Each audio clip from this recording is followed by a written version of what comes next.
Mic check, mic check. Welcome to the stream, guys. I hope you're having a good day.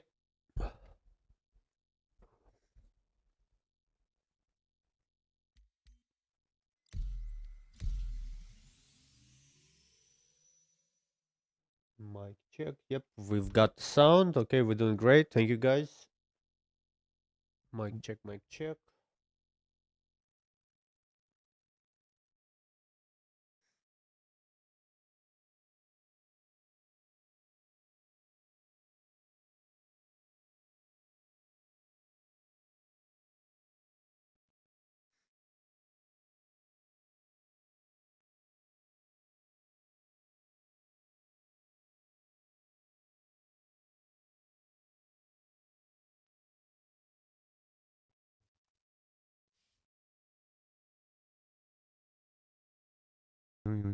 Okay, I think we can start. Thank you guys for coming by. Let's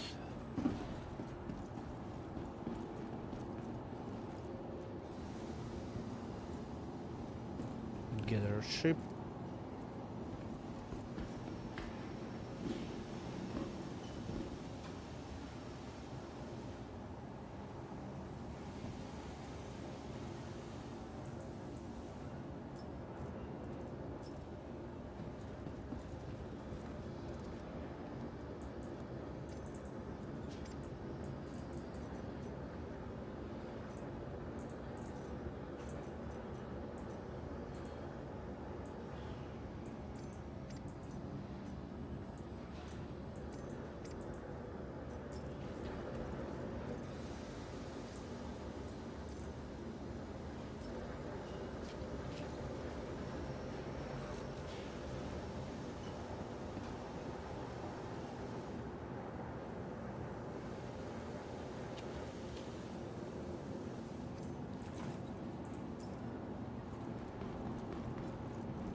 Welcome to the ASOP Vehicle Retrieval System.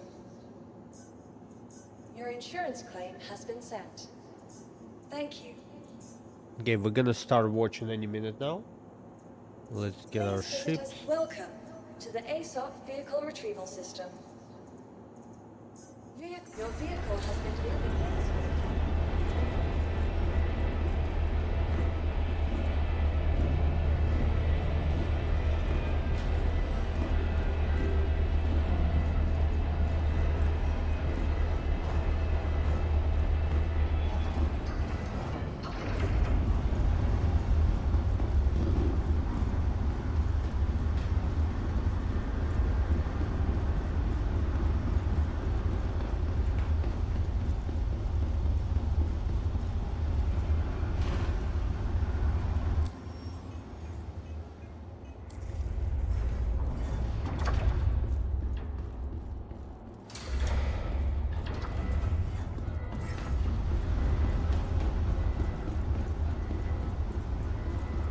Okay, let's go to our viewing area. We'll begin any minute.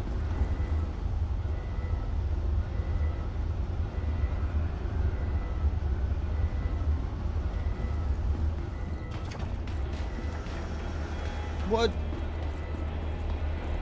Josh, what? How you doing, brother? Appreciate it, man. Mucho love. Thanks, bro.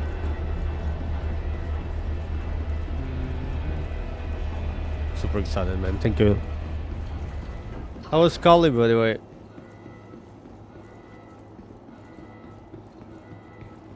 I have a feeling you're gonna move one day.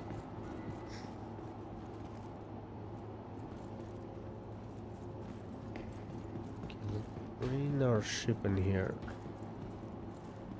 Yeah, I hope you had a great trip, man. California sounds great, man. Nice.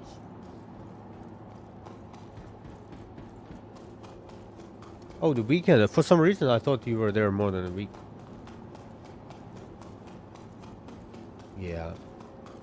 Dude, finally it's not as hot here in DC. It was so hot this summer.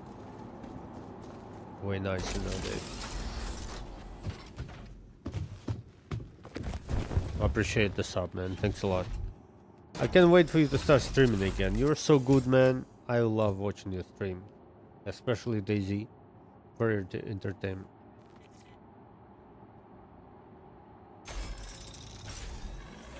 Your adventure, courtesy of Crew Intergalactic. Systems active.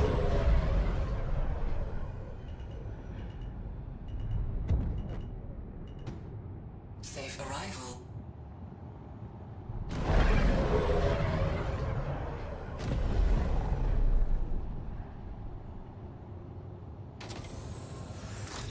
Yeah, I hope you enjoyed it, man. That's awesome. I'm thinking to take maybe a little bit of time off in November. Maybe go to Europe for a week or so. It's expensive, but I have a little bit of time to save up, you know? I wanted to go to Serbia again. It was fun. Welcome to the ASOP vehicle retrieval But we'll system. see. I haven't decided yet.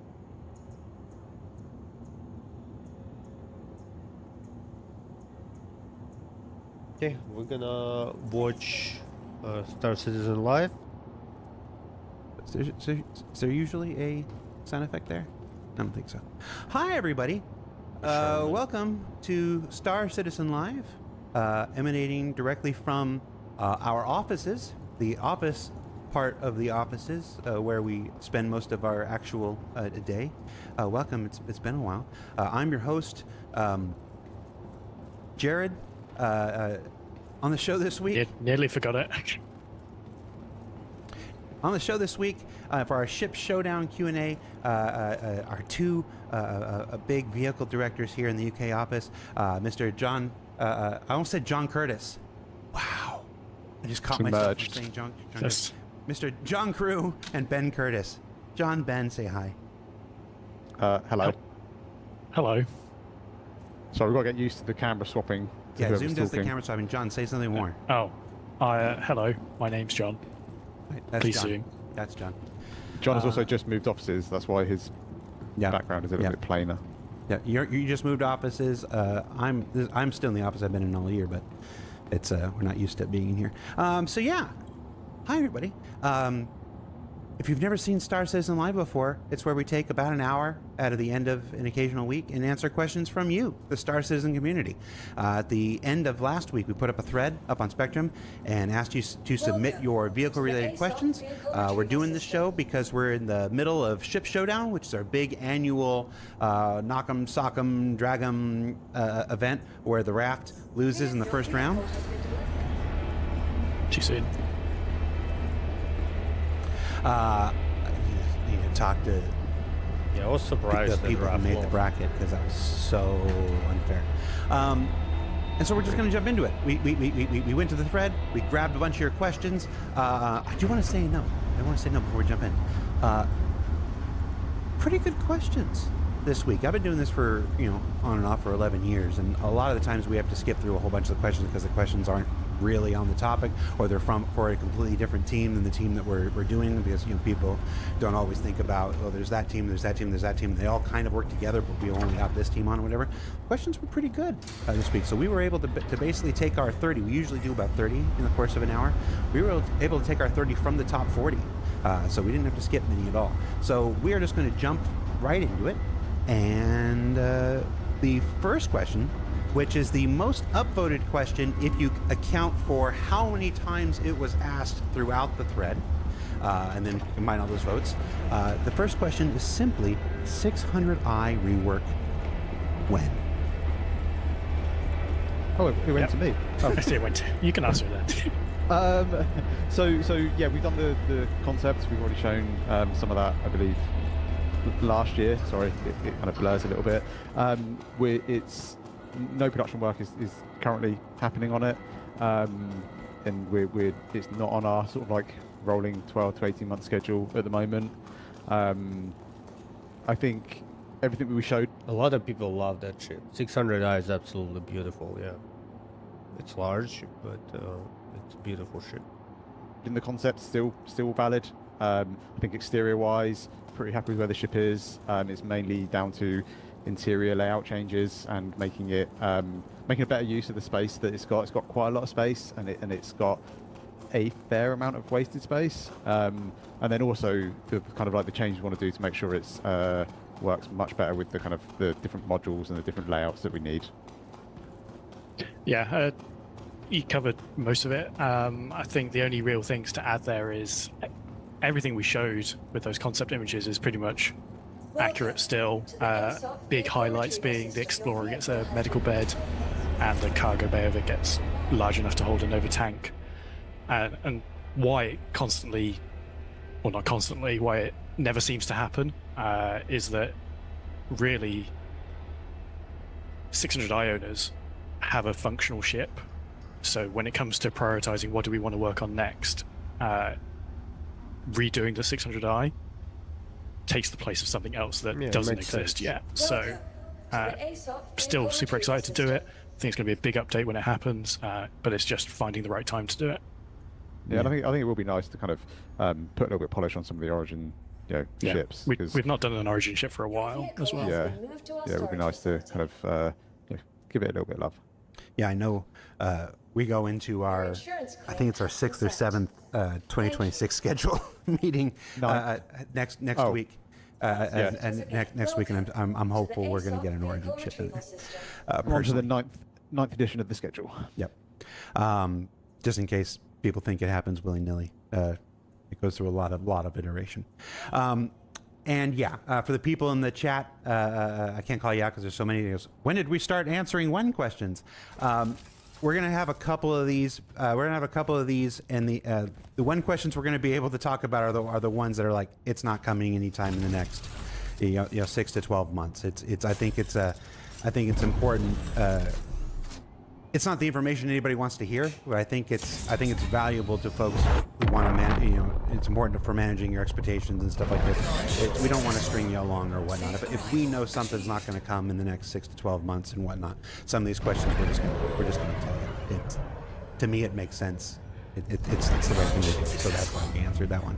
And there'll be a couple more of those as we go through. Our next question.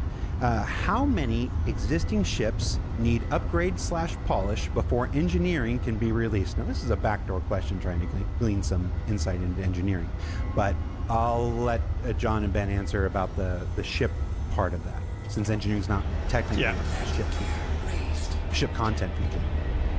Yeah, obviously, vehicle content has a big part to play in this.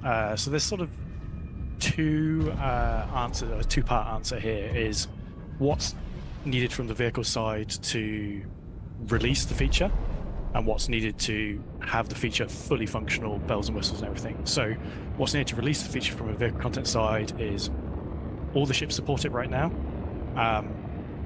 We have fallback method. By the way, this new ship just came out a week ago. No component access, nothing at all. So speaking about engineering, they even coming out with new ships, or if we are F-8C Lightning, one of the best fighters in game, no component access. So yeah, if you need it for engineering gameplay and you don't have it at all on the new ships, that's kind of confusing. Maybe they're trying to do a different approach. Let's see what he's gonna say, but yeah, it's interesting. Methods for those ships that don't have physicalized components, say like all the single seaters. You'll be able to access the gameplay in a way through your existing MFDs to sort of repair and manage components that are damaged. So it's sort of not as unfair to those ships that don't have that level of physical components as those that do. And that will come with some downsides. But again, it's not a vehicle content feature, so I don't want to go all the way to specifics. But in terms of the full featured running around your ship, changing fuses, messing with relays, engineering screens, completely accessible components, we are pretty well through the list. I had a big chart that I was looking at the other day of where we are with it, and it's well over half the ships have that level of everything being physicalized, and the majority of the ones that don't so far are those single-seater ships that gameplay is of a lesser importance. So every patch, people have noticed ships getting little updates here and there, or have not noticed. So we're chipping away at that list whilst working on all the other things. Yeah, and I think that's it. It's fortunately the engineering gameplay makes the biggest difference to the bigger ships, and it's the smaller ships that kind of give us more of the headaches. Like not the single seaters, but like the ones with like the really small interiors. They're the ones that kind of give us a few more headaches because we're limited by the exterior of the ship and trying to cram in so much into the kind of interiors. But yeah, luckily the mediums, the larges are a little bit easier to kind of update and support for that. Yeah, and the big headline here is that it's not a feature that's being held back by the work on the vehicle content team put on. It's the folks who are developing the feature and the gameplay systems design team. And they're still working on it. I saw Torsten was over here. He was visiting from the Frankfurt office earlier this week, and he was in there with a big review with JJ and Rick and Rich on this earlier this week. So it's still underway. It's still in development. No comments on when, because I mean, we've done like between Digital Citizen Con, actual Citizen Con, a couple ISCs, we've done like 5 videos on engineering at this point. So Yeah. it'll go into tech preview testing when it's ready. That's the answer we're gonna get there as far as when. Next question from the thread: how do you choose the color scheme for the Showdown paints each year? This is probably also a backdoor question to the Yeah, I'm guessing super that's a me pink question. It's a big spinny wheel of random colours, and we just go. Yeah. I just want to know if they're going to be giant and pink or purple again this year. Looks like you got him. Well, we've got a meeting kind of next week to make some decisions on this. Yeah. It's not necessarily a me, John decision. In more recent years, what we've been trying to do is kind of wrap the whole event into its sort of like quite a cohesive sort of brand and tying it all together. So you'll notice that the colours that the halls were and all the branding in the halls was reflected by the ships. It works great on some. It doesn't necessarily work as well on others. I think we're this year. Like I say, we've got a meeting to discuss next week about what we're going to choose. I think we will hopefully have learned a bit from some of the ones that maybe didn't work quite so well, and hopefully make something that everyone. Well, it's really subjective in it. Some people are going to love it. Some Oh, I people are just gonna hate it, no realized matter I what don't we do. have a helmet on. But hopefully it will be more successful as we move forward. Can it be more purple than it was last year though? I'm trying to. No, last year was like purple and blue, and it had those really nice sort of like. That was the year before. Oh, was it? Oh god, has it been 2 years already? Last year was Milka. Clear. Stand by Oh. for the next wave. It's Wait, gonna be what? tougher. No comment. Milker? Is that a UK? Milka, the European chocolate brand. Oh, Purple and white. Milka. Right. What's the line? Other brands are available. Oh yeah, they're not the only brand available. Other chocolate. And just in case any of Milka's lawyers are watching, that was not a binding statement from Planet Imperium Games. It's just colloquialism. As of 2025, most starter ships are far from being Gold Pass. These ships are the ones which are used by new players to discover the game, and they are sometimes so outdated and featureless That's that such it a good feels question. wrong. Any plans to prioritize legacy starters to Gold Pass? Under attack. I like a question with a strong POV. Yeah. Short answer, yes. In fact, this week we actually did the kickoff for gold standarding the Aurora series. So what do we mean by that? That means giving it all its physical components, updating the dashboard to current MFD standards, fire extinguishers, weapons locker, just fixing all the stuff that's wrong with it that doesn't suit the game today versus when it was made. And it's going to be I think quite a nice update for those owners, of which there are many millions. Yeah, I have a little bit of an issue with the term gold standard because like gold standard's like a never moving kind of line. So it's Right. more about bringing the ships up to Current. Current standard or 1.0 standard or whatever, however you want to kind of like stage it. It's it's bringing the ships up to the standard where they support all the current kind of gameplay and features that we know about kind of now. Who knows what's going to happen in the future and where we'll take things. So this is about kind of making them the best we can make them today, effectively. Yeah, and I think in terms of like starships, I don't think we can say that yeah, we're doing all starships first, and then we're doing this, and then we're doing that. It's generally kind of prioritized by ship popularity in kind of some sense. So yeah, the more popular ships, we obviously the most popular ships with the worst issues are the ones we want to try and fix up kind of sooner. But then also kind of what makes sense from a gameplay and a business sense. So if we've got something, a feature coming out that we know is going to use a certain class of ships, and we've got some of those ships that are maybe lacking, then if we've got time in the schedule and everything aligns nicely, then hopefully we can kind of try and bring those up to standard as well where we can. But yeah, it's quite a lot of kind of juggling of different things to kind of do the picking of exactly which ships are getting their pass when. There was a question in the chat from Denon Tonic. That's a very good question. Saying that right, but this person's been in SCL chat for years and years. Hello. They ask, why was the Aurora removed as a starter package? Simply put, it's a two-factor thing. I can't remember when we did it. We did it a while back ago. One, I think the Aurora MR alone, there's like 490,000 of them across accounts in the PU. When you factor in all the Auroras, it's definitely our most populous ship, and it was still needing a gold standard house. It needs all that work. The dashboard they mentioned, the damage mesh, the ground fuel ports, the radar, and all, it needed work and everything. We felt that there were other starters that were a better start for people, just like the question originally said. So we removed it from the starter packages. You can still buy it, you can still buy it individually if you want it, whatever, but we felt it was more customer facing to push ships that were closer to the current standard, as Ben said. And when the Aurora is back and up to the current standard or whatnot, we'll look at bringing it back into the starter pack. What do we got next? What happened to the 4th Zeus variant? It was briefly shown during CitizenCon 2953. Yeah, I and it was remember apparently that. called the Zeus Mark II ST. I don't remember that, but I was really busy. I do, because fun story here is I put the wrong image in the PowerPoint slide for the presentation, and I noticed that on stage when I turned around and looked at the screen, and it had all 4 there. So yes, there is a 4th variant called the ST, and the reason it isn't really known about beyond there is it has a sort of game loop that isn't really fully fleshed out, so we decided not to launch it with the other 3, and when that game loop is more fleshed out, we'll talk more about it.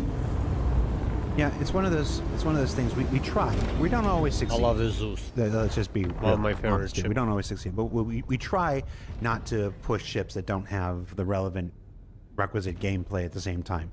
And when people see a new ship that's added every month, and they say, "Why are they doing another fighter? Or why are they doing that?" and whatever. There's a lot of factors that go into that. Not the least of which is that fighters sell. Let's just be real.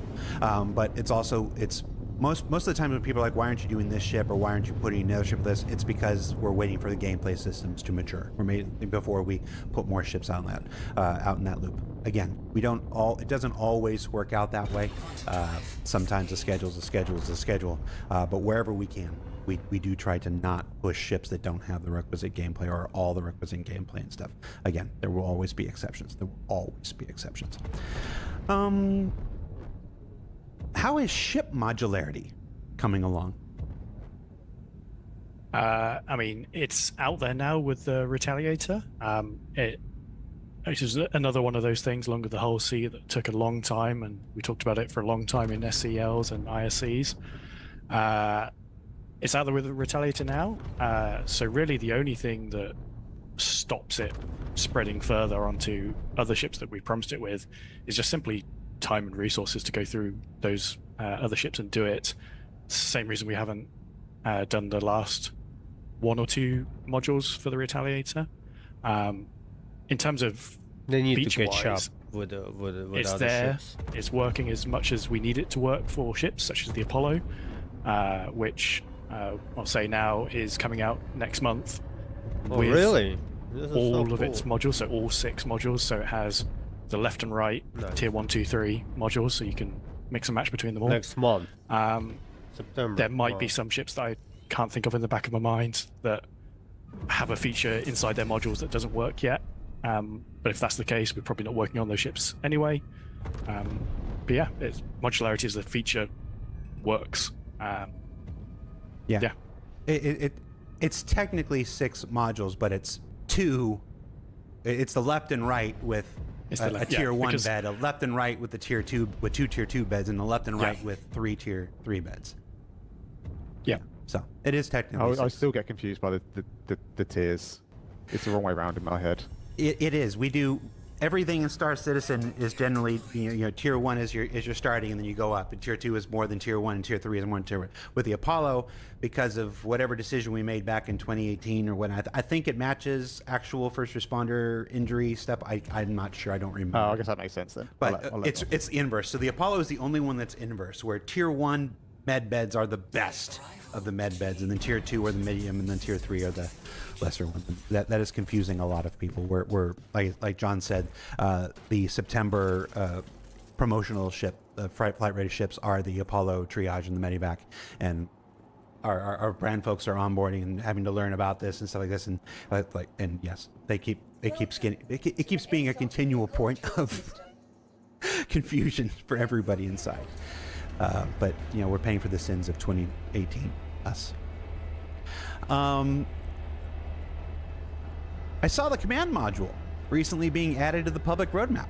Anything you can tell us? Why does it always come to me first? Because you're the last one that was talking. Oh, okay. John, do you want to talk first? Yeah. So command module on the roadmap. That's the technical features done by not the vehicle content team to allow us to set up the command module, which you've seen on the side of the Caterpillar, and it's also on the Ironclad. That allows it to be a fully independent ship that can dock, detach, dock, and the complexity here that requires the feature development is it's not the same docking system as you see like Starfarer refueling or Merlin and Constellation series, because those are simply just 2 ships attaching to each other. The command module is that plus the transfer of control authority between one ship to the other. So you need, when you're in the command module, it's to have its own set of IFCS parameters and more, but we'll just talk IFCS. So it can fly off and do its own thing. And then when it's attached to the base portion of the ship, it then needs to essentially absorb all the control links of all the items that are in that other section, take over control of them, take over flight of the whole thing. So yeah, we are getting that. This is so cool. Caterpillar will have that module, and Ironclad, and maybe more ships. I think it's really cool, but it's just taking so much time to get it done. Feature-wise, in a position where we can update the content to support it. Sure. And I think, like I said, it was recently added to the public roadmap, not in the release view, but in the technical development view. That is being developed by the technical feature team is doing it, and then when they're done, then it can be applied to ships like the Caterpillar and stuff. So I think I want to be real clear. When you see, I think it was scheduled to end in December. That's not when the Caterpillar is getting it in December. That's when the work internally is scheduled to be done, and then the vehicle content team can grab that work and say, thanks, and then start applying it to. Yeah, and it's like it's not a hard requirement for some of our upcoming ships, but I think everyone will be pretty disappointed if we're not able to ship the Ironclad with its module, and obviously, like I say, it unlocks us to then be able to kind of work on the Caterpillar and everything else. So from our side, we're not in control of it, but we are pushing to try and get as much support as we can for it. What brought on this recent design trend of emphasizing bespoke weaponry on your newest ships? I don't know if that trend is 2 in a row, but Yeah, question's a question. I agree. It's an unfortunate trend based on just the last 2 ships. It's not a sort of weird plan to just bespoke weapons going forward. That's what I thought it was going I think to be, about to be everything honest. that's coming for the rest of the year. The only other bespoke weapon that is on any ship for the rest of the year is the Perseus turret guns. Everything else uses generic ones. No, there's a bespoke weapon on one of the October things. Oh yeah. Yeah. Okay, because I continue. So two more for the rest of the year. Tell and me it's a those Rastra. ships also have. Tell me it's a Rastra, and you have a mining laser for it, which is bespoke. That would be epic. I'd be so excited. This is 2 ships I'm waiting for. A Perseus and a Rastra. It would be so epic. Have generic weapons. And it's a 2-part answer. One, Ben could probably talk about from the visual side, but from the design side, it allows us to have essentially some level of control over the actual raw damage output of a ship. Because as players know, everyone min-maxes. If you have generic swappable weapons, you have to account for a full size range. So if we take the Meteor, for example, and we let those be generic size 5s, I think that would be a well and truly overpowered ship. But because they're bespoke ones, allowed us to have size 5 weapons that were very constrained and have sort of control over it. downsize to keep it in check. Makes sense. And the same with the Wolf. That generic size 4s would have made it sort of just a Talon, but smaller. Yeah, I think you're right. It's a compromise. It's a compromise between. Imagine Wolf with NDBs. It would be too powerful. Yeah, makes sense. Like design requirements and balancing and everything like that, and also between the visuals that we're trying to achieve. I think trying to fit generic size 4s on the Wolf would have it would have limited what we could do with its visuals, and I know that's not important to everyone, but it does make up like a large part of what we try and do with the game. But like I say, it's a compromise. With the Wolf, we were really keen to be able to kind of have those weapons fold away and kind of compress into the body and give those really clean lines. I think it was a quite an important thing for Kruger. And with the Meteor, we kind of wanted to really tie those weapons into the kind of the ship itself and kind of show that it's make it feel kind of really powerful and really unique. So we can integrate them into it, much like what we did with the kind of the Ares ships. And just because they're not generic size 4, size 5, or whatever that means, that doesn't necessarily mean that there's never going to be options for other weapons for those ships. It just means that they won't necessarily use all of the ships, all of the kind of weapons that are generic in that size class. But it doesn't mean that you're only going to ever have one weapon for a particular ship. Okay. I hear what you're saying. Let's see if anybody else picks up on it. If only there was a giant ship convention. Do I need to wink at the end of that statement? Mm-hmm. Yeah. That's interesting. The ships with multiple S2 shields seem to have some power issues compared with ships with a single larger shield, as they consume much more power, but they perform much worse. In the past, you said that 6 times S2 of the Redeemer should provide an advantage in regeneration compared to a single S3, but currently they're not working this way, as the S2 shields have much worse shield regeneration. Whew. John. That is very true. So we are in this sort of in-between stage of the current system and engineering, and I talked with Torsten yesterday to make sure I say the right thing here, so hopefully I don't misconstrue it. But with the engineering update, there's going to be quite a large change in how shields and other components function. Interesting. And essentially, if you have a ship that has more than 2 shields, you will only ever have 2 available at a time active. So that means that if one of them goes down, your third one will come online to take its place. If that one goes down, the fourth one comes online, 5th, 6th, whatever. So in terms of power consumption, obviously that changes things drastically because you're only having to power 2, but you have this sort of larger backup pool of shield generators. So in terms of size 2 versus size 3, all the sizes will have changes done. Like every single item is rebalanced with engineering. All the values you see now are not going to be the same as they are when engineering drops. so you can't really accurately compare that 6 S2s now to say 1 size 3 coming in the future. But that difference will be a lot less with engineering update. That's very interesting, to be honest. Please don't make me swap all of size 2 to size 3s. It will break me. Whose idea was it to make everything physicalized? It was a really good idea. Are there any plans for a medium to large class salvage ship? Okay, I love the way it always goes to Ben. Who's the last one talking? So we want there to be like a full range of ships in a gameplay loop, like true dedicated starters, like professional starters, then small, medium, large, capital, whatever. And we saw this earlier in the year with the introduction of the Golem for the mining loop. So you've got that teeny tiny proper starter ship.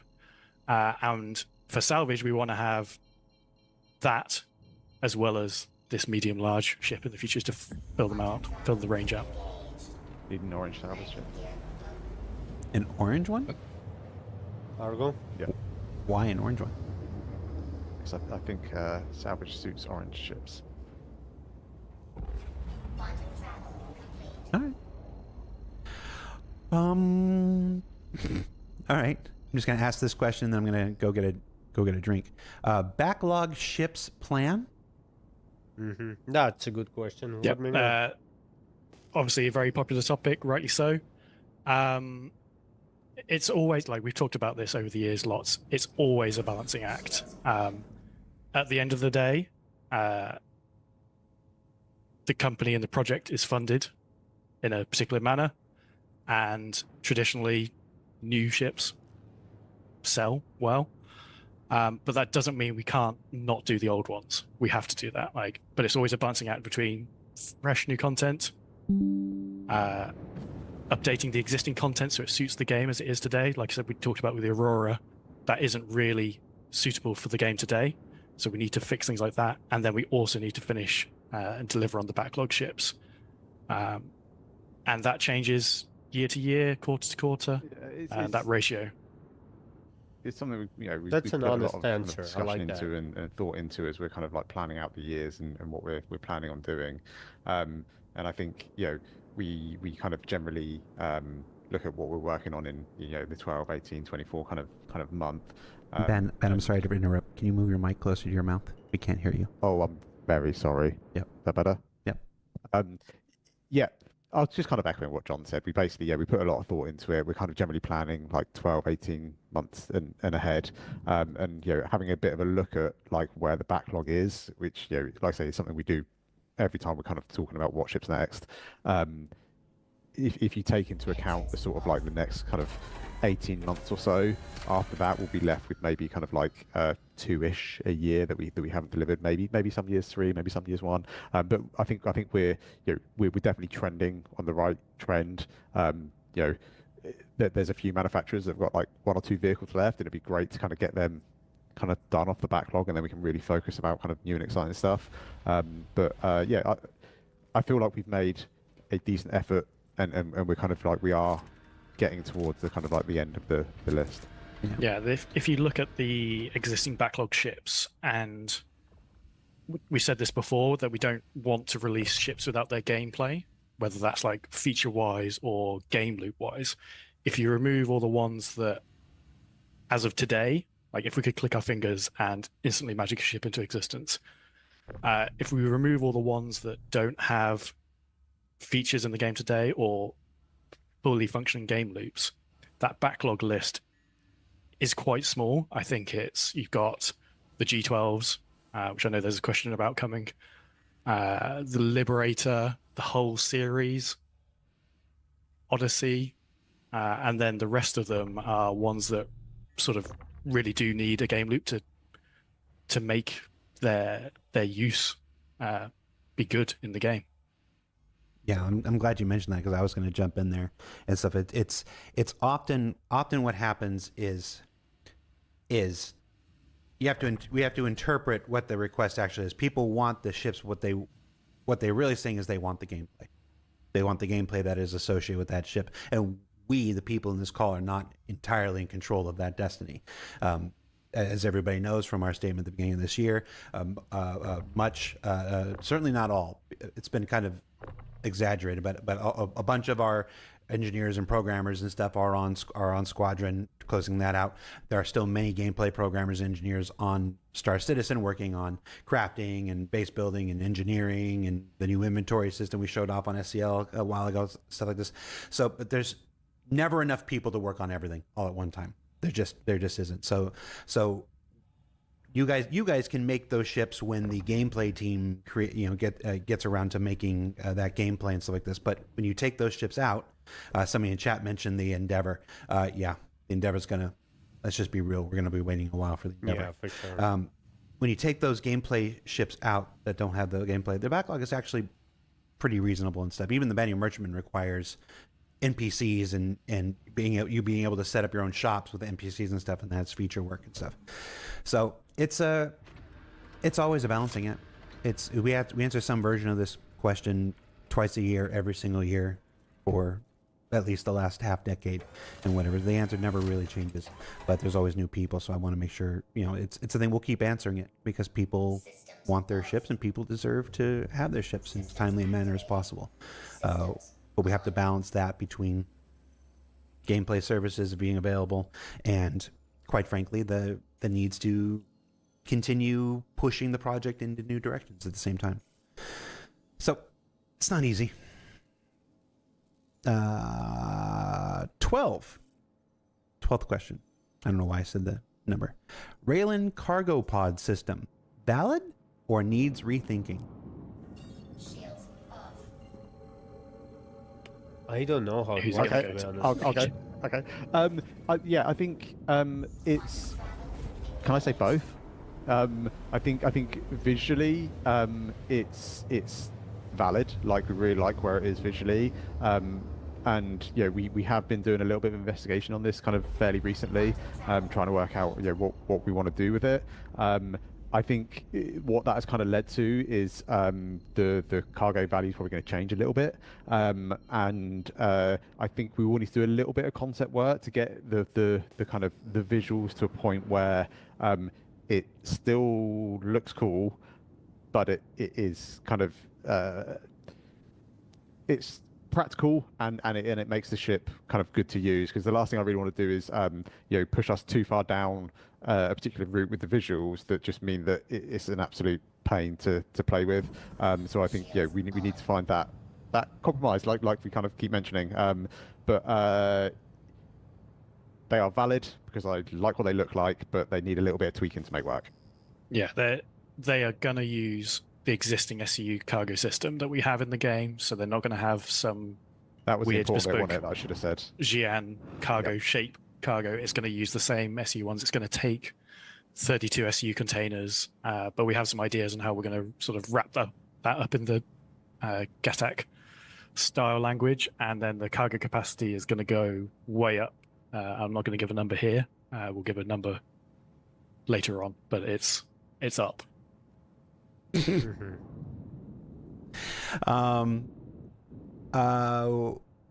Will next year have a manufacturer focus like the past year seems to have been RSI? And if so, any hints to which one it will be? We don't.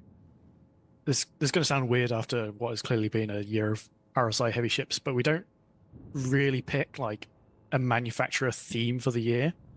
We talked on stage 2 years ago and last year about RSI being the theme for like the capital ships and going through that lineup, and a certain set of scenarios happened where we ended up doing some additional RSI ships, and that's been pretty useful in terms of building out kits and allowing them to sort of benefit from each other. Mm-hmm. But there isn't really like a next year is going to be X manufacturer and we're going to do 10 ships of that manufacturer plan. We try and do a spread. From the chat, will we see more Kruger ships? I hope so. I definitely want to see more Kruger ships. So it was More fins.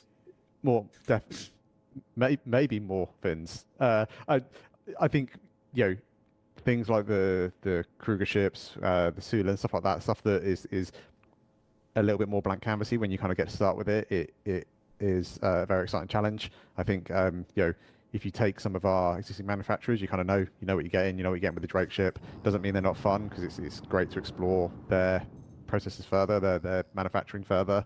But I was kind of super happy with the Kruger and where we got to with it, and I will definitely be pushing to get more Kruger ships. Not that it's my decision, but yeah, I'll do what I can. Another question from the chat. Anything about the Carrack cargo pods? After we were talking about possible changes to the what was it, the Raylan cargo pod system? Anything you can tell us about the Carrack cargo pods being detachable? Yes. So there's a lot of talk about the Carrack ones. They were never designed to be fully openable whilst they're within the ship. If you look at the ship, like the belly of the ship comes down halfway down the pods.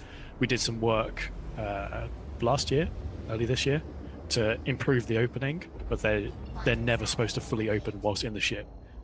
You're supposed to drop the whole pods out, and then they open. If you look at the very original concept art, you'll see them like dropped on the planet side. That's where that ship's modularity comes from. And to do that requires quite an extensive rework of that belly area. So we're going to save that for when we have time to spread or time to spend more on the Carrack, because again, it can take cargo. I'm fully aware of how annoying it can be. It's not supposed to be like your mainline cargo ship. It's a explorer ship or expedition ship that can take cargo. Yeah, aware of the problem. The solution is slightly more work than I think people tend to think. Yeah, folks in chat are talking about how loading the Carrack is loading cargo for the Carrack is so painful. I just realized it's in the side of my screen here. You want to see what else is painful about the Carrack? Here's a piece of merchandise that never made it off the drawing board. This was a Carrack plushie we explored like years ago. I just had it on my table. Yeah, it's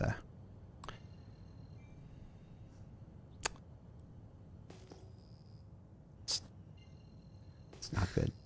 It's got issues. No An problem. attempt was made. That's what you get when you're here in my actual office and not my fake office we use for TV. There was another really good chat in question. I lost it. If you had a great chat in question in chat, ask it again. Was it the CitizenCon one? What was the CitizenCon one? The sneak peek one. How many are we expecting to deliver? Oh, no, that wasn't the question. Okay. Will external doors be made stronger so you can't just open them by punching the door? Yeah, that's a good question as well. Yeah, one of those great game dev quirks is that technically melee is doing physical damage, so over time it will do enough to open doors.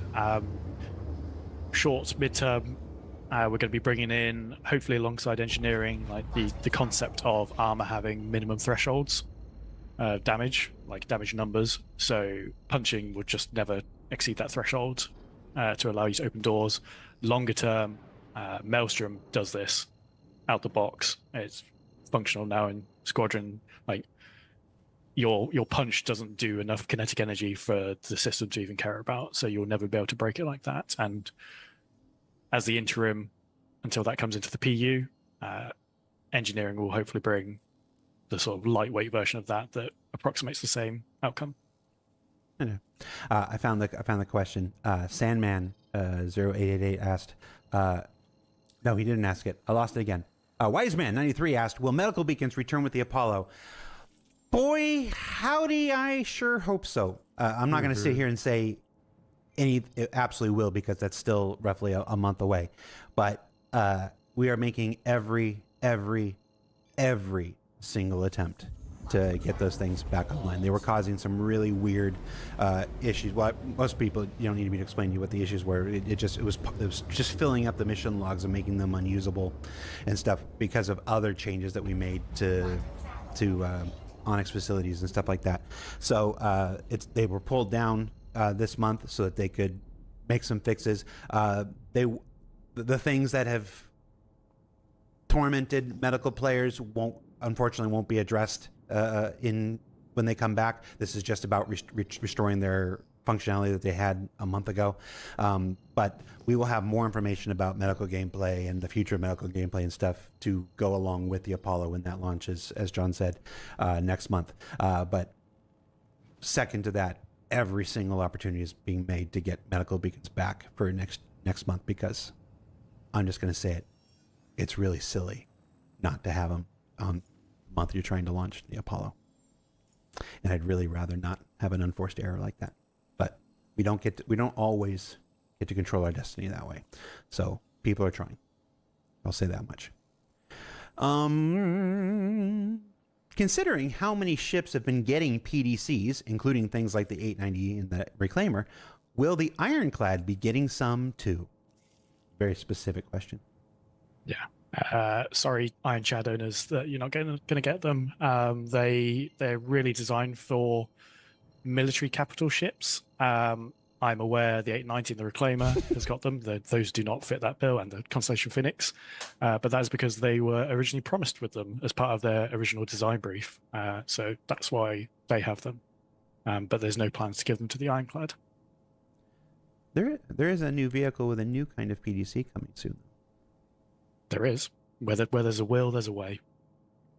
And also, I was just talking to the economy guys. We are adding the existing PDCs, the laser repeaters and the new missile ones we launched with the Idris K kit. Those are going to get added to the in-game shops probably sometime around November to make you people to make those of you who have ships with PDCs have some more customization options. That stuff's coming. So about getting in and out of ships and seats, which always locks the player into an, in my opinion, way too lengthy animation that we can neither cancel nor skip. Are there any plans for a refactor of this, like there are plans for ladders and vaulting, climbing, traversal? Yes, some of them are definitely too long. Calling out the Talon, especially. That is too long. It needs shortening, but we can't just make. Well, we could just make the animation shorter, but then all the audio and things are out of sync, and we want to make it all feel nice. And like part of the allure of Star Citizen is feeling like you're in that world. So when you start getting audio visual disconnects, it's not great. I saw this question. It also sort of hinted like, why don't we just use the ladder V2 tech for getting in and out of ships? That's never going to work. They're two very different systems. Ladder V2 is for like static environment ladders, whereas this ship enter exits are very bespoke animations to the ship geometry themselves, and also have a lot of events tied into like when I start this animation, I want to start opening the canopy, deploying fins or panels or whatever. They need to be very controlled, but being able to break out of them is something I've wanted for quite a while. It's just it's a priority thing, and it's on a team that is not under my influence to bias, sadly. And I think you're right. You know, technically you could speed up the animations, but I think it's about kind of making sure that things still feel kind of tangible. They still feel realistic, relatable. And we did a mocap shoot for, not me personally, but there was a mocap shoot done for the Wolf Enter exit, and seeing the speed at which the mocap actor stuntman just absolutely threw himself at the kind of the mock-up that was built out for him to use. It's pretty terrifying. Yeah. I'd say it was pretty quick to be realistic. Him kind of sprinting full speed at a bunch of framework and throwing himself over it into a seat was it was impressive to watch. Even though I only got to stop the video, so it was still good. Some nice Dukes of Hazzard action in there. John, you just reminded me. I just opened up thesaurus.com. I was just looking for another word for bespoke. So we need we collectively at CIG we have a problem. I'm guilty. I'm as guilty of it as anybody. Bespoke only has one synonym. Tailored. So we stick with bespoke. Yeah. BMM. BMM. Now we're getting into the good questions. It's not in the 2026 schedule at the moment in terms of releasing. I do hope, though, fingers crossed, everything goes to plan, that we will start putting people back on it at the end of, in the back half of 2026. We got quite far into white box. We showed the progress at CitizenCon.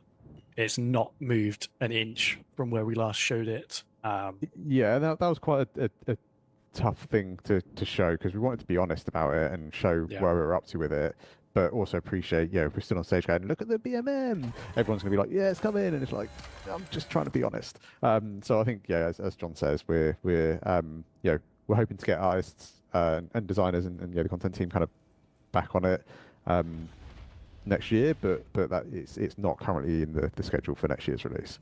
But as we keep mentioning a lot, things change, but that's a big one. It's going to take a lot to do, so the chances of it moving forward is pretty slim right now. I'm not surprised, to be honest. Can dedicated racks be placed in cargo ships for a max lift tractor tool, so one is handy and in the cargo bay?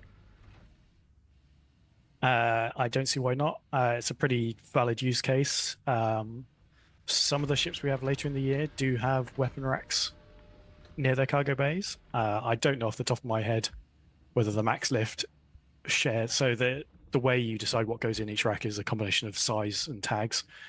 I don't know whether the max lift is classified as a weapon or a utility item. It might be that we need to just... Pretty sure it's a utility item, yeah. Yeah, we probably just need to re-tag the weapon racks to support both, assuming that they share the same metrics, which Ben, as weapon art director...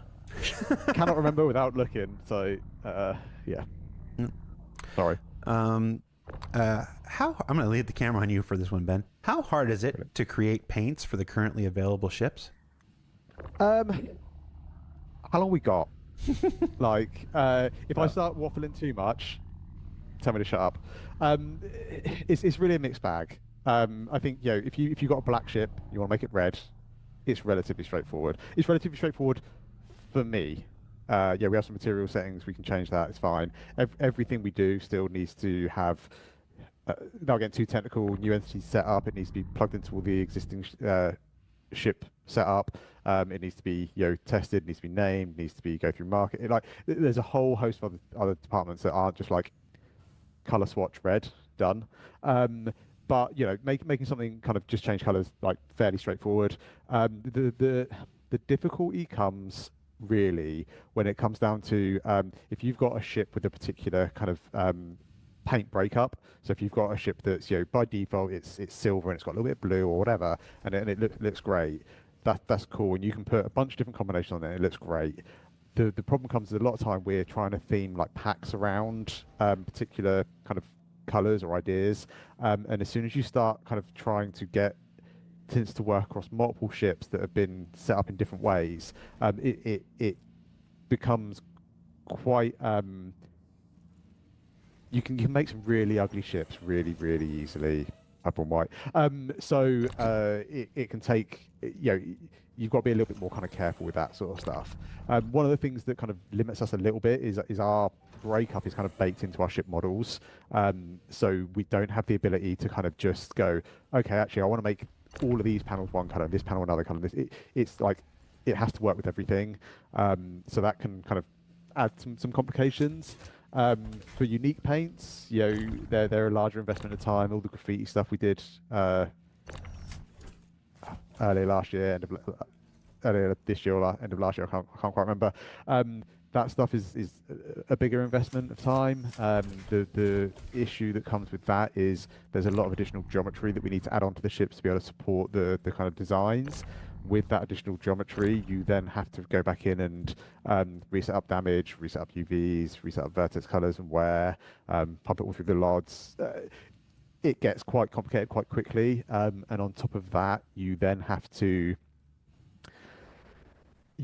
go through and re-update all the existing paints and tints that have already been done for those ships and anything that shares any variants. So if you take a Cutlass, for example, all of a sudden you're working across multiple different variants, all with loads. It just gets more and more kind of the rabbit hole you go down. So they do take a bit more investment of time. To try and not waffle for an hour on just this subject, we have recently been doing some R&D into like how we improve the system and how we want to make it easier for us. There's lots of like really kind of clever ideas and things that we talked to our kind of graphics team about, who luckily sit next door to me, so that's quite handy. And we're kind of getting buy-in from these other departments, and they want to kind of see us push it as well. It now comes down to breaking down the work, kind of getting that estimates in, getting into a schedule, working out the priorities on it.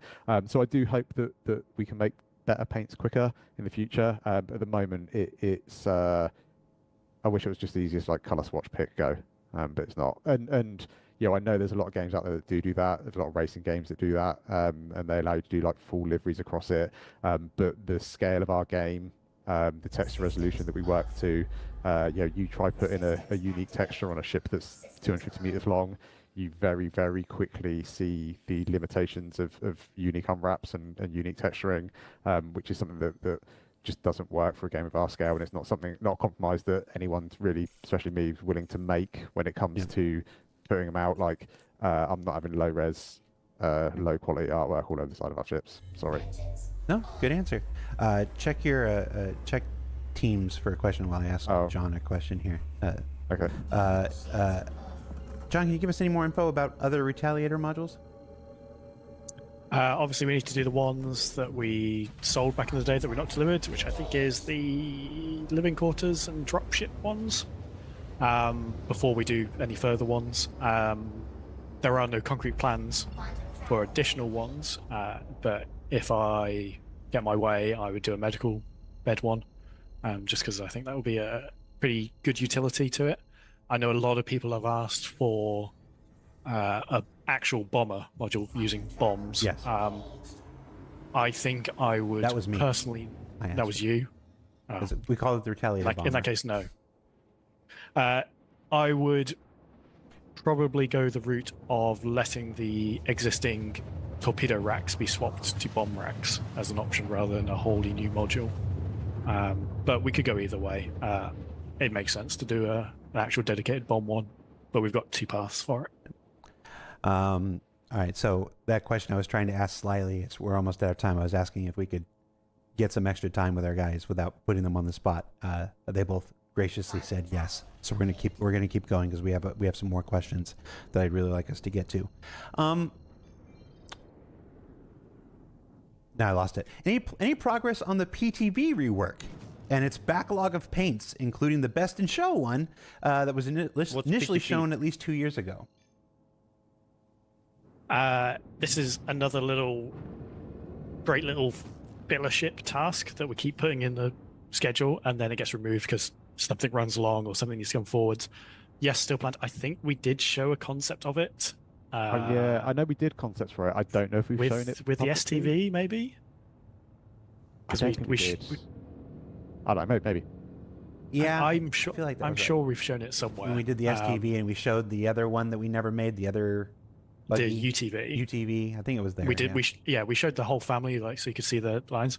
Yeah, that is how it will end up. So it's basically the current PTV brought up to modern grid standards, space for components, and I think a pair of weapon racks on the back of it, so you could put your personal weapons on, and then it will have backwards compatibility with all the paints and the Best in Show one we promised. Yeah, and I thought, as we normally do with ships, I suspect there'll be new paints for it as well. Yeah. I'm not ignoring your drone questions. There's a section at the drones just have nothing to do with the vehicle content team at all in any way, shape, or form. So we have a section at the end here where we're going to answer a couple of questions that don't have anything to do with this team. And one of those is about drones. So that's what I was asking about time for. Are we done with concept ships? Have we done a concept ship this year? We've not done one this year.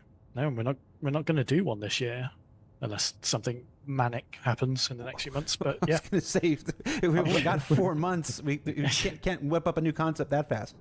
So no, this 2025 will end up. Yeah, 2025 will end up being our first year without a single concept ship. Good. Yeah. It's something we've talked about. I think loosely on various shows that we ultimately want to move away from concept ships entirely and just go straight to Just here's the thing. just to be clear, we'll still be concepting ships. We just won't be Yeah. showing them Yes, we won't externally. be. Yeah. We won't Yeah. be releasing them as concepts. We're, Yeah. we're trying really hard. That's a good We thing. made a big Sorry to the effort. concept artists watching this who are now on the floor. Yes, Yeah, thinking, there's still hang an on a minute. absolutely essential part of the process. Yeah. It's just that we made this initiative last year to really try to make everything flight ready, just to move to flight ready, and we did. Last year, I think we only had 2 concept promotions last year. I think it's taken so Ironclad, well. yeah, Ironclad and Technically, the Starlancer attack variant was yeah, concept and stuff like this, but we're trying really hard, and this year we've succeeded. That said, as I'm thinking about it right now, if you go all the way back to our like original crowdfunding campaign, I'm talking about the original stretch goals, I think we're still on the hook for a battle cruiser at some point, Yeah. which will undoubtedly be the biggest ship in the game. Are we still going to do that? Yeah, it's looking really, really cool with the progress we've made on it so far. So I think the Yeah. battle cruiser, What's happening in game? on paper, it's a big old ship, and yeah, we are. I hope I'm allowed to say this. We're in very early stages of kind of our concept work on the battle cruiser at the moment. It's too late, Jared. Sorry. we're going for it now. We Yeah, have to do it. yeah. I mean, that's fine. That's fine. It's not coming this year. It's No. not coming anytime soon. Okay, so just don't want to get anybody's hopes up or anything. It's one of it's a big ship. It needs a bunch of concept to get it right. Super happy with where it's going so far. I think it allows us to take a lot of the things that we've learned on our existing kind of ships and our larger ships and kind of wrap them into a big powerhouse and deliver something that we're kind of like we're super excited about. Not Yes. just in terms of like firepower, but what we can deliver from a ship this size with everything that we know now. So yeah. Yeah, it's unlike any of our existing capital ships. I think it's going to be pretty cool. Or it will be because you're still working on it. Yeah. Yeah. Yeah. Right. Just, I backdoored into a subject here. Let's just be real clear. Trying really hard not to do concept ships anymore. 2025 looks like it's going to be, again, it would be impossible to launch a new concept at this point. So our first year without concept sales, we don't want to do any more concept promotions ever again. We might have to do our last one for the Battlecruiser whenever that comes and whatnot. But this is an exciting kind of big shift in our ships. We're flight ready or bust. Get the old ones that we need to deliver done, make new ones flight ready, and try to avoid concept promotions whenever possible. But realistically, if a Battlecruiser is as big as you're going to say it is, we'll probably have to do that one as a concept at some point. But we'll let future us worry about that whenever that day comes down the line. Not anytime soon. This is what you get, Ben, for details about the Battlecruiser. Are there any plans to add internal liveries to ships? You gonna let us paint our I was insides? a bit scared. I'd love to. It's one of those things that it requires teams outside of my control to be able to kind of deliver this, and they all have big priorities lists that they need to work through. My expectation is it will come, because when we're actually kind of developing our ships, we are setting them up using the same tint system that we use on the exterior of our ships on the interior. It's just we have no way of making that kind of player facing, or no way of kind of being able to swap that within the client itself.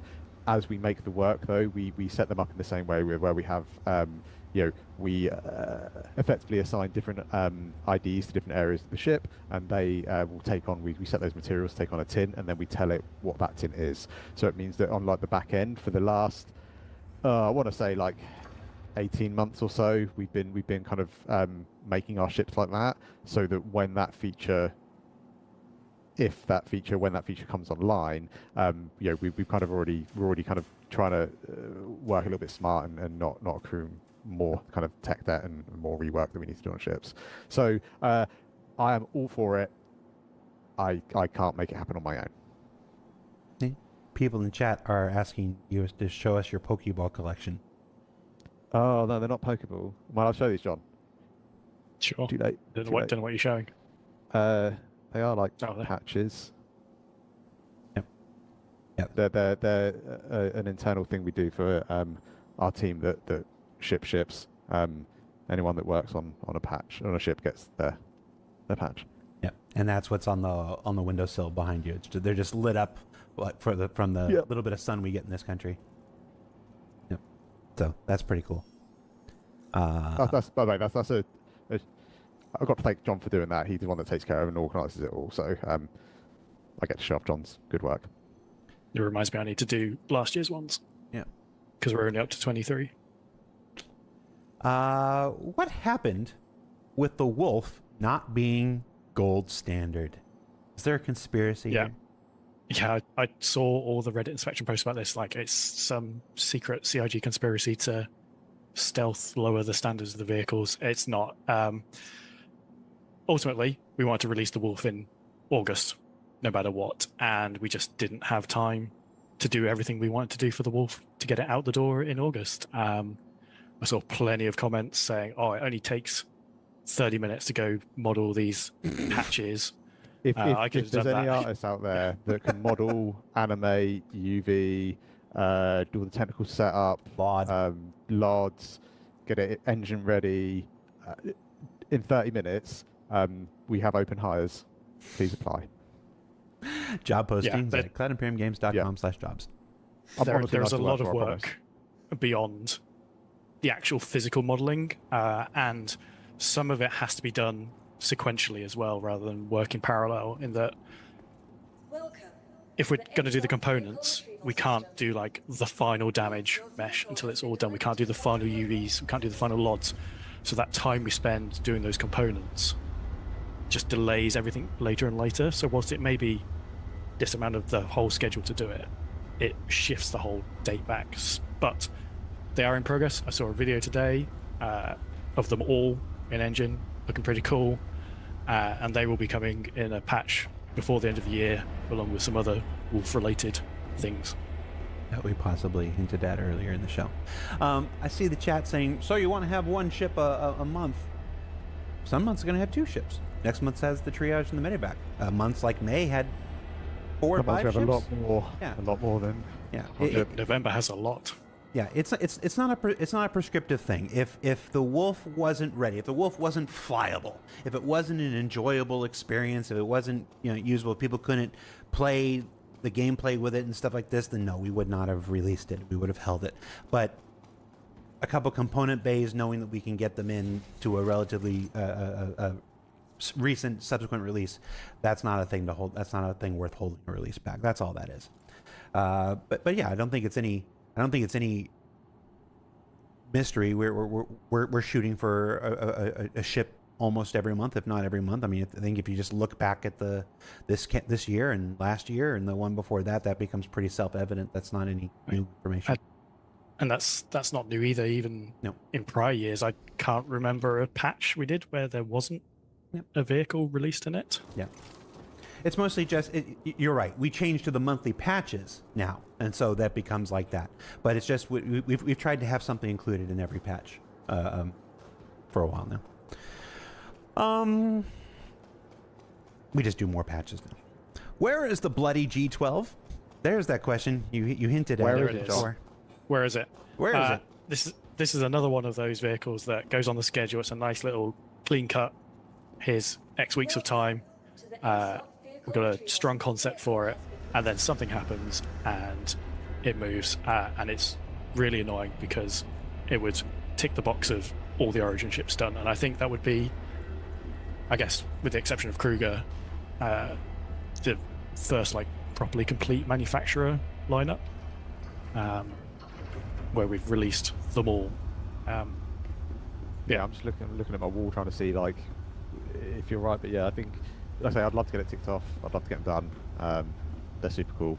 I like ground vehicles, but yeah, it's not on the current schedule. Not a just now. priority. Sorry. It We have actually enough. was on the Twin Tricks Ground- 6 schedule. It was, it's yeah. the first and the second, the third review. I think it got punted on the third review, unfortunately.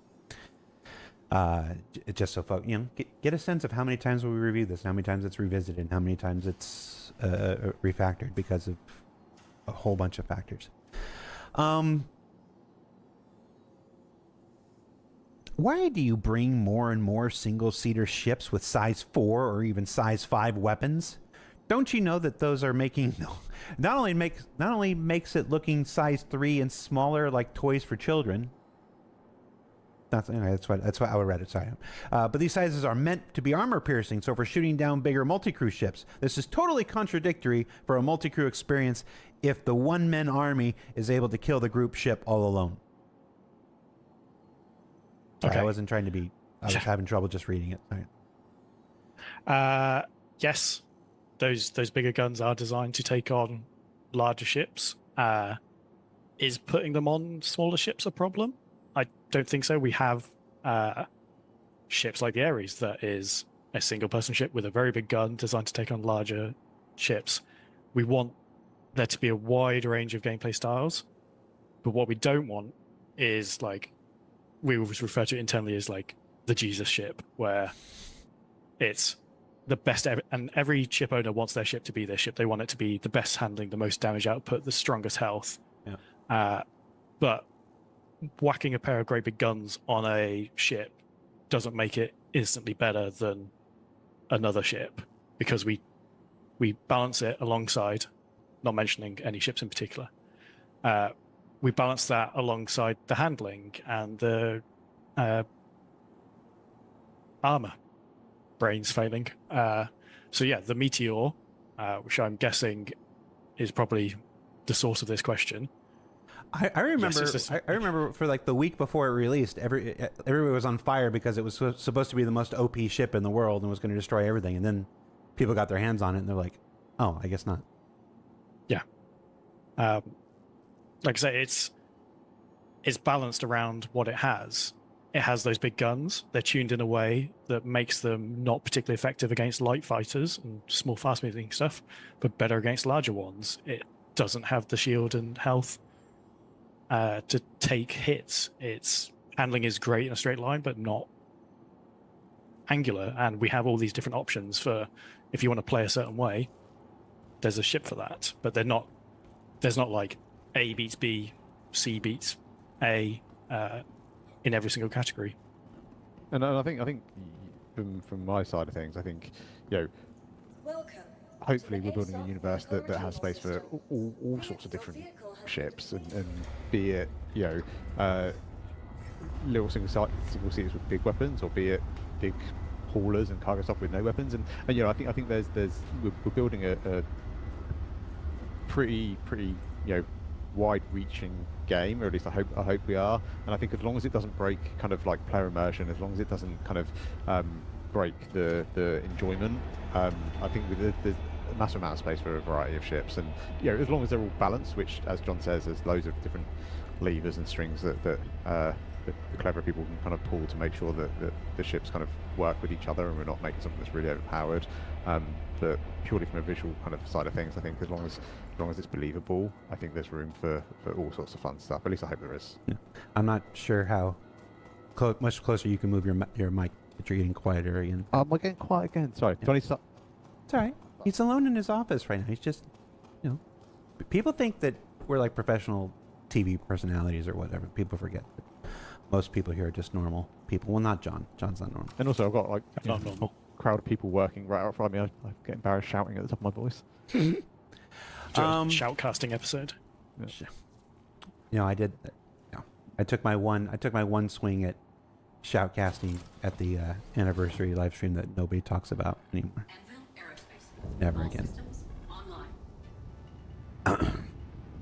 Oh, that's the wrong camera.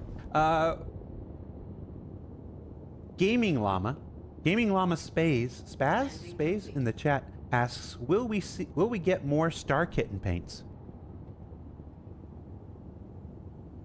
Depends whose decision it is. I wanted to see what your answer was. So, Shields offline.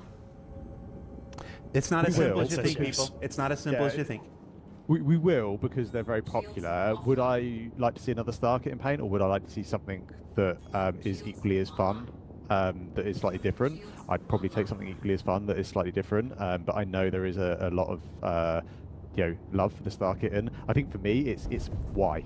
Like, I don't want to put out a new ship that's just got a Star Kit and paint for the sake of putting out a Star Kit and paint. Now, if we have something in game, we have an event in game or an experience in game that is themed around that, then absolutely we do loads of ships around it. Or if we've got some story arc or some mission where the person at the end of it's a massive Star Kitten collector and you get one as a reward. I don't know. I'm winging it on the spot here. Yes, it's just I'm not really willing to just kind of like make one for the sake of making one. I'd rather it have an idea behind it and not just be like, oh yeah, it's going to do well. We just made one. Phoenix in the chat says no one cares about paint questions. I hope you see the reaction in chat, Phoenix, and folks can show them. If we themed IE around Star Kit in 1 year, No. Okay, No. sorry. No, it's this is one of those things. I'm going to go ahead and step on a landmine here for you here. A CIG is not a monolith. There are roughly 900 or so people here, and there are a lot of opinions. And some people love StarKit, and some people who won't be named. They're not in this call, but they don't like StarKit, and it's we have to come to a consensus sometimes when we do things like this and stuff like this. It's a forever fight. I've been trying to bring back StarKit for a while. Ben has the most measured response to it. He goes, it should be purposeful, and it should speak to the product and stuff like this, and that's why Ben is in charge of this, and I'm not. I would just be putting cute kawaii shit on all kinds of random stuff because I just think it's fun, and that's why I don't get to make decisions. But yeah, let us know. Go to Spectrum. Let us know how much you want StarKit, and I don't care. I'm gonna step on it. Show people who don't believe with your voice that you want StarKit and stuff, or kawaii stuff, or whatever. Make it happen. I can see we're going into version 10 of the schedule where we'll be taking a ship off to make a Star Kitten paint Star for Kitten every paint. ship. Yeah, every ship. Yeah. Okay. Okay. So at this point, we are done with the strictly vehicle content questions, and we have a collection 1, 2, 3, 4 questions that were highly voted in the chat that actually had nothing to do with vehicle content. These were ship-related gameplay feature questions, where other teams work on things. But I thought they were important enough that we talk about them and we address them. And so we researched some answers. We went to some folks, and I'm going to ask them here. Ship-to-ship docking. Anything you can tell us? Still planned. All the ships we build for it follow the metric we set out for it. It's still planned. The small round circular docking collars will extend to the bounding box of each ship, and then the two will join together so you can transfer. Nothing's changed there, but it's not on one of my teams to deliver that, so I can't talk more. All right. Something I hope you can say some more about. Any update about rearm, repair, and refuel from a hangar inside a capital ship like the Polaris or Idris?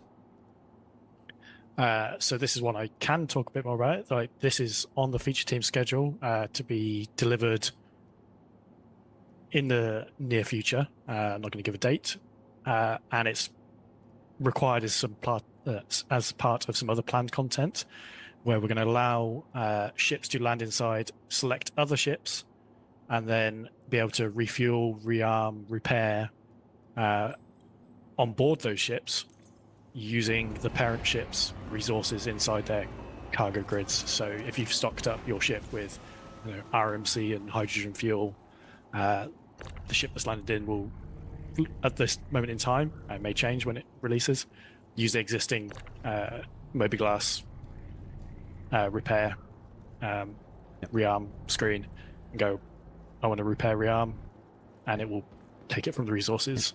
And I think. Go ahead. Oh, go ahead. I was going to say, I think it's not technically like blocking us from releasing any ships apart from, I think, the Crucible. if there's others, I can't remember them Yeah. right now. But I do think it Vulcan. will add a lot to. Oh, thank you. The like the kind of the multi-crew experience that isn't just focused around. Well, I guess it is still sort of related to combat anyway, but I think it will still add a lot of kind of gameplay to some of our larger kind of multi-crew ships.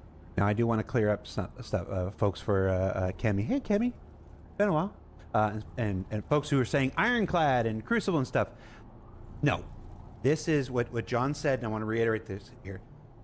Select hangars of existing ships. This isn't something for new ships, although it is something that will apply and make things like the Crucible and the Vulcan possible down the line.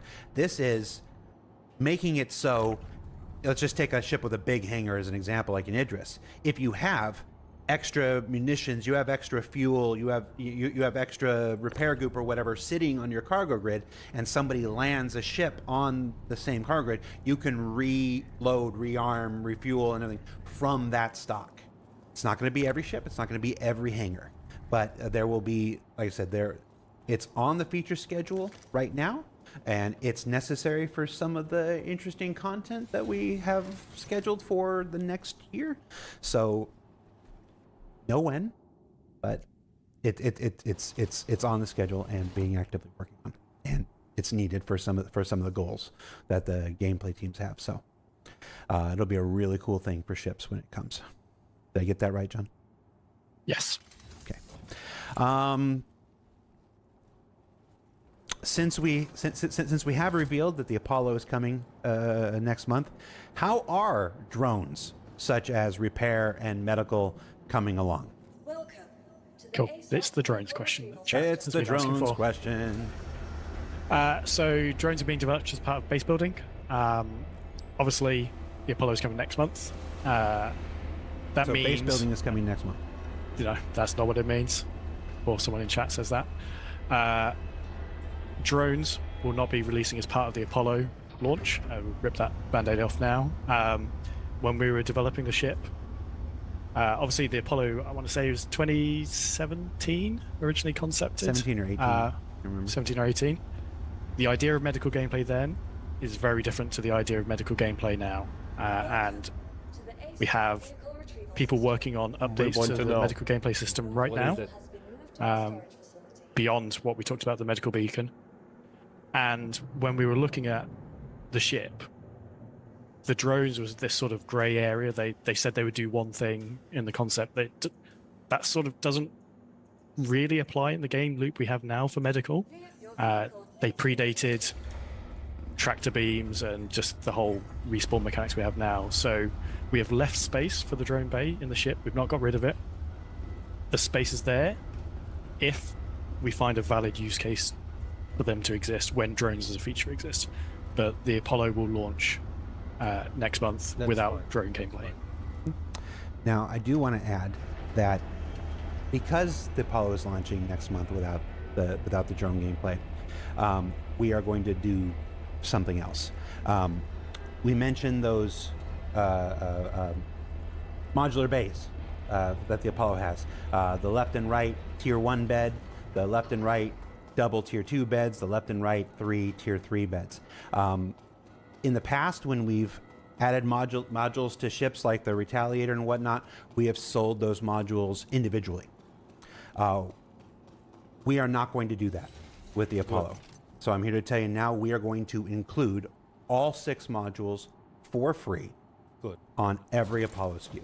So if you already own the Apollo, you've got it already in your account, we are going to retroactively inject those into all of your existing items on the My Hangar app on your website. So if you have the Apollo now, you're going to get all 6.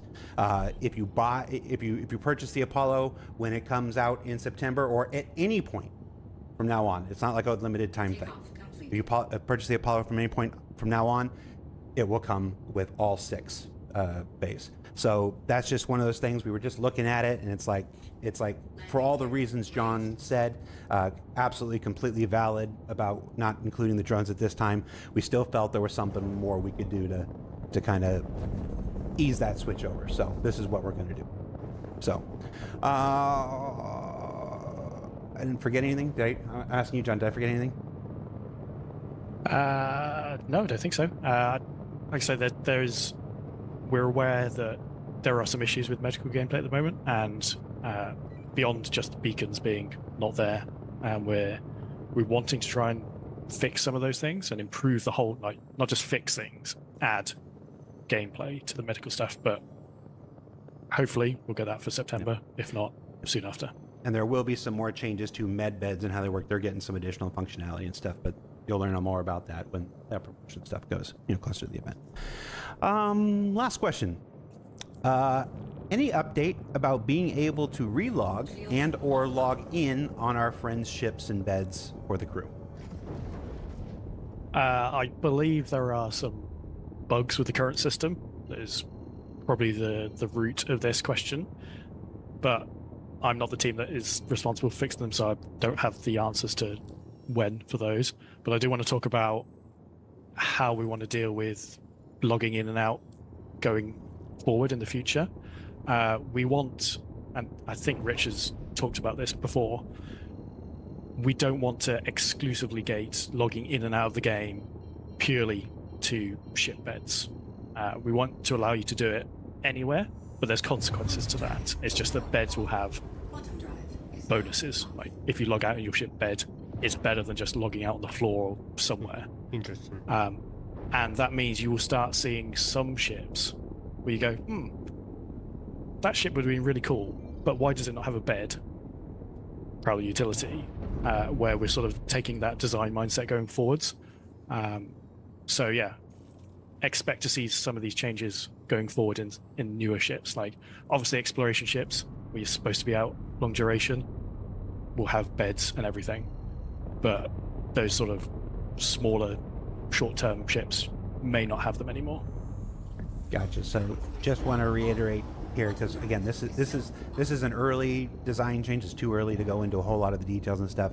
But the idea here is to eventually move to a system where you can log in and out on your ship whether you have a bed or not, and then explore what advantages we can add to those ships that do have beds on top of that.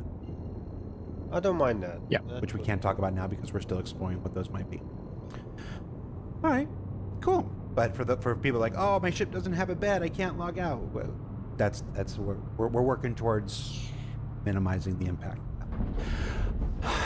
John, Ben, I'm sorry, we went an extra 25 minutes. I think I asked you for 10. I went 25. No problem from my side. I'm a piece of crap. We can carry on talking about tints. Welcome to the train. Yeah, just go just full deep dive on it.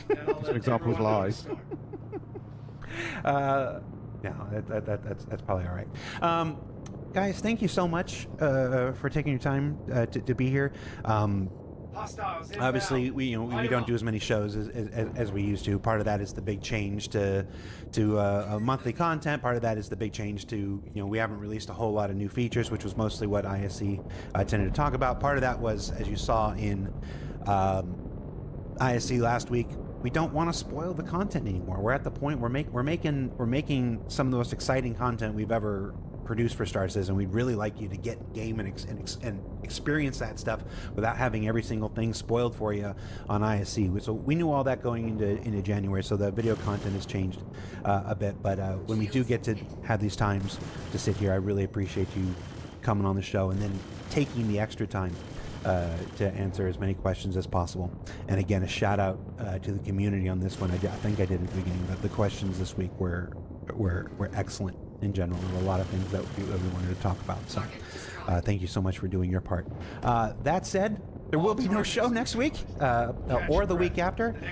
We're in heavy swing for CitizenCon Direct production, so it's why we're here in my office on Zoom right now. We're filming all of the stories and stuff that you'll see on October 10th. Remember, that is a smaller, approximately 2-hour show. So it's going to be way more focused and direct. Okay, I don't mind they do that. Less videos like that, but they spend more time on building the game. I'm all for it. Anyways, it was a great show. Thank you guys for watching it with me. It was pretty good.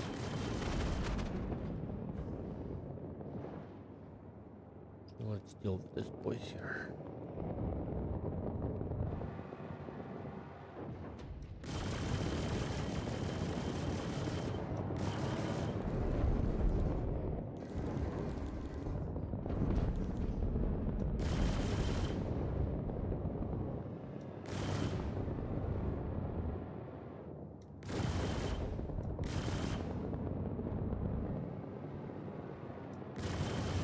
Target destroyed.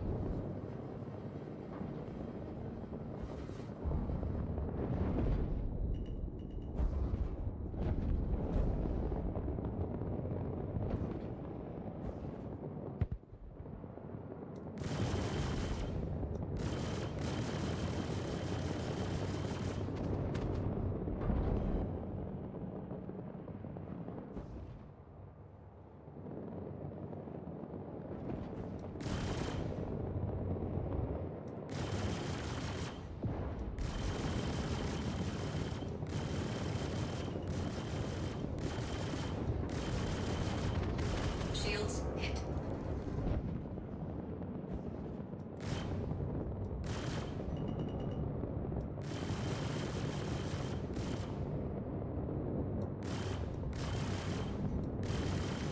Target.